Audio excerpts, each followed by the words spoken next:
উপাচার্য নিয়োগ মামলায় সার্চ কমিটি গঠনের নির্দেশ। প্রাক্তন বিচারপতিকে চেয়ারম্যান করে সার্চ কমিটি গঠনের নির্দেশ সুপ্রিম কোর্টের। চেয়ারম্যান প্রয়োজনে আরও 4 বিশেষজ্ঞকে কমিটিতে রাখতে পারেন। সব বিশ্ববিদ্যালয়ের জন্য একসঙ্গে কমিটি গঠন করা যেতে পারে। উপাচার্য নিয়োগ মামলায় সার্চ কমিটি গঠনের নির্দেশ। রাজীব রয়েছেন আমাদের সঙ্গে। রাজীব, আরো গোটা বিষয়টা একটু বুঝে নেবো রাজীবের কাছ থেকে। রাজীব, দেখো, রাজ্য বনাম রাজ্যপাল একটা বিবাদ দ্বন্দ্ব দীর্ঘদিন ধরে চলছিল। বিশ্ববিদ্যালয়গুলিতে উপাচার্য নিয়োগের অধিকার কার, কে নিয়োগ করবেন এবং কার নিয়োগ মানা হবে তা নিয়ে দীর্ঘ একটা জল্পনা, দীর্ঘ জটিলতা তৈরি হয়েছিল। মামলা গড়িয়েছিল সুপ্রিম কোর্ট পর্যন্ত। সুপ্রিম কোর্টেও এর আগে একাধিকবার শুনানি হয়েছে এবং সেই শুনানিতে সার্চ কমিটি গঠনের কথা প্রথম থেকেই সুপ্রিম কোর্ট বলে আসছে। তবে তার আগে সুপ্রিম কোর্ট একাধিকবার বলেছে রাজ্যের মুখ্যমন্ত্রী এবং রাজ্যপাল সিভি আনন্দ বোস তাঁরা যদি নিজেদের মধ্যে আলাপ আলোচনার মাধ্যমে এই দ্বন্দ্ব মিটিয়ে নিতে পারেন তার থেকে ভালো কিছু হয় না। সেই চেষ্টার এবং সেই পর্যবেক্ষণে কফির আমন্ত্রণের কথাও কিন্তু সুপ্রিম কোর্টের বিচারপতিরা বলেছিলেন যে মুখ্যমন্ত্রী রাজ্যপালের কফির আমন্ত্রণে যেতে পারেন, রাজ্যপাল মুখ্যমন্ত্রীর কফির আমন্ত্রণে যেতে পারেন, গিয়ে সমস্যাটা মিটিয়ে নিতে পারেন। কিন্তু সেরকম কিছু হয়নি রাজ্যে এবং তার পরিপ্রেক্ষিতে আজকে সেই মামলার পরবর্তী শুনানি ছিল এবং সেক্ষেত্রে সুপ্রিম কোর্ট শেষ পর্যন্ত একটি সার্চ কমিটি গঠন করার কথা বলেছে এবং এই সার্চ কমিটি গঠন করা হবে জাস্টিস ইউ ললিত, যিনি অবসরপ্রাপ্ত বিচারপতি। ইউ ললিতের নেতৃত্বে তার চেয়ারম্যানশিপের অধীনে একটি কমিটি গঠন করা হবে। সেই কমিটি হতে পারে সব বিশ্ববিদ্যালয়গুলির জন্য একটি কমিটি, অথবা কমিটির চেয়ারম্যান ইউ ললিত তিনি যদি মনে করেন প্রত্যেকটি বিশ্ববিদ্যালয়ের জন্য আলাদা কমিটি গঠন করবেন তিনি তা করতে পারেন। এক্ষেত্রে তোমাকে জানিয়ে রাখি যে প্রত্যেকটি বিশ্ববিদ্যালয়ের জন্য আলাদা কমিটি গঠনের কথা কেন আসছে তার কারণ বিশ্ববিদ্যালয়গুলিতে পঠন পাঠনের বিষয় সব ক্ষেত্রে এক হয় না। সেই কারণেই কোনো বিশ্ববিদ্যালয় যদি প্রযুক্তির বিশ্ববিদ্যালয় হয়, প্রযুক্তির শিক্ষা দেওয়া হয়, আবার কোনো জায়গায় যদি ল্যাঙ্গুয়েজ শেখানো হয়, এই বিষয়গুলির বিষয় রয়েছে। সেই কারণে কিন্তু সুপ্রিম কোর্টের এই নির্দেশের এই বিভাজন। সেক্ষেত্রে বলা হয়েছে যে সব বিশ্ববিদ্যালয়গুলোর জন্য একটা কমিটি অথবা পৃথক কমিটি করতে পারবেন চেয়ারম্যান। প্রতিটি বিশ্ববিদ্যালয়ের উপাচার্য বাছাইয়ের জন্য 3 জন করে নাম চূড়ান্ত করবে সেই সার্চ কমিটি। সেই নাম পাঠানো হবে মুখ্যমন্ত্রীর কাছে।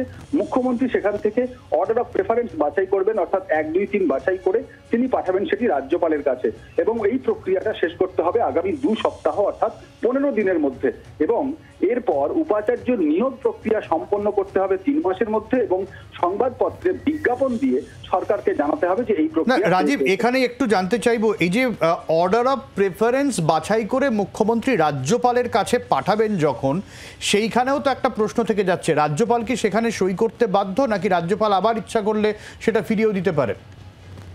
দেখো, আমাদের দেশের সংবিধান অনুযায়ী মুখ্যমন্ত্রী বা মন্ত্রিসভার কোনো পাঠানোর সিদ্ধান্ত রাজ্যপাল বা রাষ্ট্রপতিরা একাধিকবার ফেরোতে পারেন না।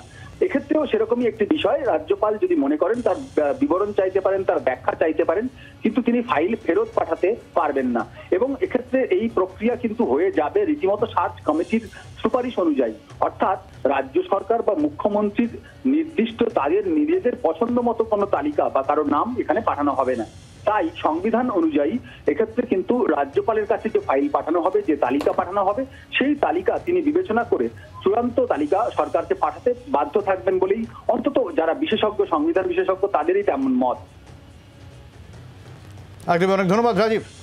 উপাচার্য নিয়োগ মামলায় সার্চ কমিটি গঠনের নির্দেশ। আর আমাদের অপর প্রতিনিধি শ্রেয়সী গঙ্গোপাধ্যায় আমাদের সঙ্গে টেলিফোন লাইনে রয়েছেন। শ্রেয়সী, রাজ্যের উপাচার্য নিয়োগ নিয়ে যে জটিলতা আমরা দেখেছি সেই নিয়োগ মামলা এবার সার্চ কমিটি গঠনের নির্দেশ শীর্ষ আদালত দিলে এবং পশ্চিমবঙ্গের বিশ্ববিদ্যালয়ে 3 মাসের মধ্যে উপাচার্য নিয়োগ প্রক্রিয়া সম্পন্ন করতে হবে।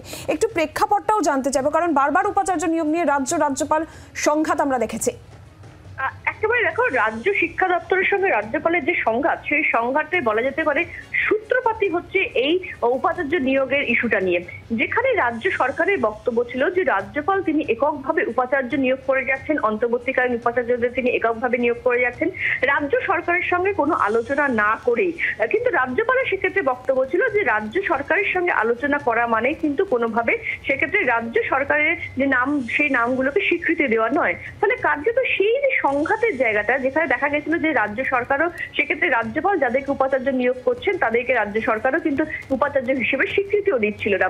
ফলে এই সামগ্রিক পরিস্থিতিতে, কারণ রাজ্য সরকারের যেটা বক্তব্য ছিল যে উপাচার্যের নিয়ম না মেনে, অর্থাৎ স্টেটের যে নির্দিষ্ট রুল রয়েছে সেই রুলটা না মেনে সেক্ষেত্রে রাজ্যপাল এককভাবে নিয়োগ করছেন। অন্যদিকে রাজ্যপাল কিন্তু বলছিলেন যে রাজ্য সরকার তার মত জানাতে পারে, কিন্তু সেই মত মানতেই হবে এমনটা কিন্তু সেটা সম্ভব নয় বা সেটা করার কথাও কোথাও বলা নেই। ফলে সেই সংঘাতের জায়গা থেকেই কিন্তু কার্যত গোটা বিষয়টা প্রথমে কলকাতা হাইকোর্ট এবং পরবর্তীকালে সুপ্রিম কোর্টে যায়। এক্ষেত্রে উঠে এসেছিল আরো একটা বিষয়, যে বিষয়টার মধ্যে উল্লেখযোগ্য হচ্ছে যে একটা অর্ডিন্যান্স। এক্ষেত্রে উপাচার্য নিয়োগের জন্য যে সার্চ কমিটি তৈরি করা হবে, সেই সার্চ কমিটির গঠনটা কিরকম হবে, সেই গঠনটা নতুনভাবে সার্চ কমিটির গঠন তৈরি হয়েছিল। এখন এক্ষেত্রে যে কাঠামোটা তৈরি হয়েছিল সার্চ কমিটির নতুন কাঠামো, সেই সংক্রান্ত একটি অর্ডিন্যান্সে রাজ্যপাল সই করেছিলেন, কিন্তু পরবর্তীকালে সেই অর্ডিন্যান্স যখন বিল আকারে আসে তখন কিন্তু রাজ্যপাল সেখানে সই করতে অস্বীকার করেন। ফলে সেইটা নিয়েও কিন্তু কার্যত একটা জটিলতার জায়গা তৈরি হয়েছিল এবং সেটাও কিন্তু সংঘাতের মধ্যে সংঘাত থেকে আরো জোরালো করেছিল। ফলে সেই জায়গা থেকে দাঁড়িয়ে কিন্তু বলা যেতে পারে যে এইরকম একটি পরিস্থিতি, সেই পরিস্থিতিতেই কিন্তু গোটা বিষয়টা সুপ্রিম কোর্টে যায় এবং কার্যত আজকে সুপ্রিম কোর্টের যে নির্দেশ, সেই নির্দেশে কিন্তু সেক্ষেত্রে একটা দিশা দেখানো হচ্ছে, যেখানে রাজ্যের বিভিন্ন বিশ্ববিদ্যালয়গুলোতে এই মুহূর্তে একটা অচলাবস্থার জায়গা তৈরি হচ্ছে এই উপাচার্য নিয়োগকে কেন্দ্র করে। কারণ বহু ক্ষেত্রে রাজ্য সরকারের বক্তব্য যে রাজ্যপাল যেভাবে উপাচার্য নিয়োগ করেছেন যাদেরকে মনোনীত করে, তাদেরকে তারা স্বীকৃতি দেবেন না, তার কারণ সেক্ষেত্রে রাজ্যপাল তাদের সঙ্গে আলোচনা করেনি। ফলে সামগ্রিক সমস্ত ক্ষেত্রেই বলা যেতে পারে যে আজকে সুপ্রিম কোর্টের যে জাজমেন্ট, সেই জাজমেন্টের ফলে কিন্তু আগামী কয়েক মাসের মধ্যে রাজ্যের শিক্ষা ক্ষেত্রে যে উপাচার্য নিয়োগকে ঘিরে যে জটিলতার জায়গাটা তৈরি হয়েছিল, সেই জায়গাটা কাটবে। যেখানে এই জাজমেন্টের মধ্যে একটা অত্যন্ত গুরুত্বপূর্ণ যে পয়েন্ট রয়েছে, সেই পয়েন্টটা কিন্তু তোমাকে আমি উল্লেখ করবো, যে পয়েন্টটা কিন্তু অত্যন্ত গুরুত্বপূর্ণ, যেখানে বলা হচ্ছে যে এক্ষেত্রে উপাচার্য নিয়োগের ক্ষেত্রে যে সার্চ কমিটির যে রেকমেন্ডেশন, সেই রেকমেন্ডেশনের যে নামগুলো, সেই নামগুলো তারা জমা দেবে মুখ্যমন্ত্রীর কাছে। সেক্ষেত্রে মুখ্যমন্ত্রী তিনি তার পছন্দ অনুযায়ী বা তার চয়েস অনুযায়ী তিনি সেক্ষেত্রে প্রেফারেন্স ঠিক করবেন, অর্থাৎ 1, 2, 3 করে প্রেফারেন্স ঠিক করবেন। এখন এক্ষেত্রে রাজ্যপালকে ওই প্রেফারেন্স অনুযায়ী নিয়োগপত্র দিতে হবে, কিন্তু কোনো ক্ষেত্রে যদি রাজ্যপাল সেই প্রেফারেন্স অনুযায়ী নিয়োগপত্র না দিতে চান, তাহলে কিন্তু তাকে সেটা উল্লেখ করতে হবে যে কেন তিনি সেটা দিতে চাইছেন না, কোন জায়গায় সেই প্রেফারেন্স অনুযায়ী নিয়োগপত্র দিতে তার আপত্তি রয়েছে। এবং সেক্ষেত্রে মুখ্যমন্ত্রীর যদি কোনো নামের ক্ষেত্রে কোনো সমস্যা থাকে, সেটাও কিন্তু তিনি জানাবেন। এবং দু ক্ষেত্রে কিন্তু এই গোটা বিষয়টা দু তরফের ক্ষেত্রে যদি কোনো আপত্তির জায়গা থাকে, সেটা কিন্তু তারা সুপ্রিম কোর্টে জানাবেন। অর্থাৎ সেক্ষেত্রে মুখ্যমন্ত্রীর যে প্রেফারেন্স, সেই প্রেফারেন্স অনুযায়ী তাকে নিয়োগ করতে হবে রাজ্যপালকে। যদি কোথাও অসুবিধা থাকে, তাহলে কিন্তু সেক্ষেত্রে তিনি তার কেন অসুবিধা হচ্ছে নিয়োগ করতে, উপাচার্য নিয়োগ নিয়ে সার্চ কমিটি যেরকম সুপ্রিম কোর্ট গড়ার নির্দেশ দিয়েছে, একই সঙ্গে কিন্তু সময়সীমা এবং কিভাবে গোটা প্রক্রিয়া সম্পন্ন হবে সেই পদ্ধতিও শীর্ষ আদালতের তরফ থেকে কিন্তু জানিয়ে দেওয়া হয়েছে। আর এই নিয়ে এক্স হ্যান্ডেলে পোস্ট করেছেন Bratya Basu, #democracy win again. Bratya Basu post করেছেন যে গণতন্ত্রের জয় হলো, উপাচার্য নিয়োগের ক্ষেত্রে গণতান্ত্রিকভাবে নির্বাচিত রাজ্যের প্রধান তাকেই ভরসা করা হয়েছে, এমনটাই বলা হয়েছে। এবং তিনি বলেছেন যে যেভাবে ভাইস চ্যান্সেলর নিয়োগ করা হবে এবং সেই ক্ষেত্রে মুখ্যমন্ত্রী তিনি তার প্রেফারেন্স চ্যান্সেলরের কাছে পাঠাবেন এবং গভর্নর অর্থাৎ আচার্য সেই অনুযায়ী তার পদক্ষেপ করবেন এবং তাকে নিয়োগ করবেন।